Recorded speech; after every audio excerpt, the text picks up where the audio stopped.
یعنی من احیا لیلۃ القدر، جو لیلۃ القدر جاگ کے گزار اللہ اس کے سارے گناہ معاف کر دیتا ہے، سارے گناہ معاف کر دیتا ہے۔ ایک بندے نے کہا مولا کتنے گناہ معاف کر دیتا ہے؟ فرمایا کا عدد النجوم، ستاروں کے برابر گناہ ہوں ایک رات جاگنے کے بدلے اللہ معاف کر دیتا ہے۔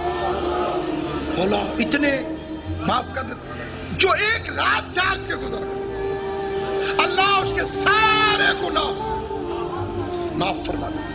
بندے نے پوچھا مولا کتنے گناہ ہوں تو اللہ معاف فرما دیتا ہے؟ فرما کا عدد النجوم، ستاروں کے برابر ہوں گے تو گناہ معاف۔ کئی ستارے چھوٹے ہوتے ہیں، کئی بڑے ہوتے ہیں، کئی نظر آتے ہیں، کئی نظر نہیں آتے۔ گناہ کو چھوٹے ہوتے ہیں، کوئی بڑے ہوتے ہیں، کوئی نظر آتے ہیں، کوئی نظر نہیں آتے۔ بندہ حیران ہو گیا۔ امام نے فرمایا سمندر کے قطروں کے برابر بھی ہوں تو ایک رات جاگنے کے عوض خدا معاف کر دیتا۔ اس نے کہا مولا اتنی آسانی؟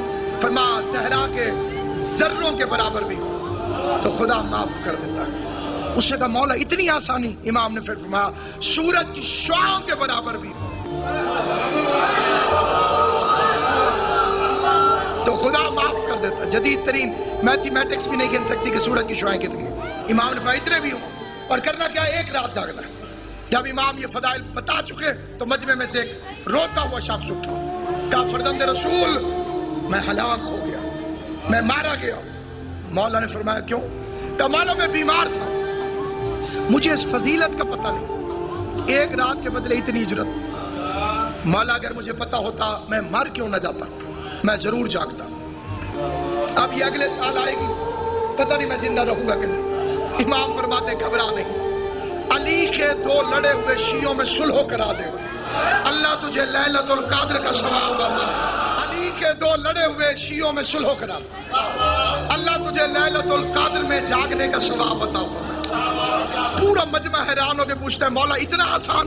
فرما علی کے بھوکے شیعہ کو کھانا کھلا دے، چاہے وہ ایک لقمے کے برابر کیوں نہ ہو۔ علی کے بھوکے شیعہ کو ایک کھانا کھلا دے، چاہے وہ ایک لقمے کے برابر کیوں نہ ہو۔ اللہ تجھے لیلۃ القدر میں جاگنے کا ثواب عطا فرمائے گا۔ اور وہ ثواب دہرانے کی ضرورت نہیں، لیکن کچھ لوگوں کے لیے دہرا دیتا ہوں۔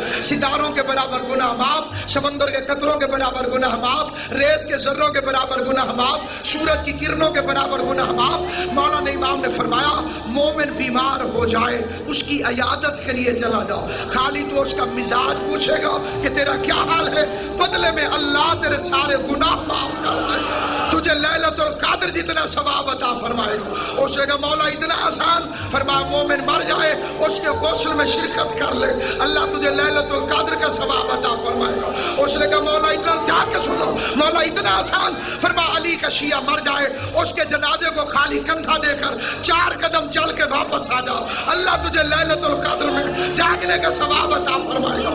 اس نے کہا مولا اتنا آسان؟ فرمایا مومن مر جائے اس کو دفن کر رہے ہو تو مٹی اٹھا کے اس کی قبر میں تھوڑی سی پھینک دے، اللہ تجھے لیلۃ القدر میں جاگنے کا ثواب عطا فرمائے گا۔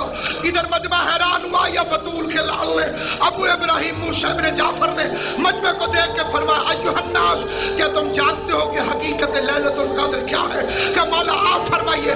فرمایا لیلۃ القدر میری دادی زہرا کا نام ہے، تم بطول کے دشمنوں پر لعنت کر کے سو جایا کرو، اللہ تمہیں ہر رات لیلۃ القدر کا ثواب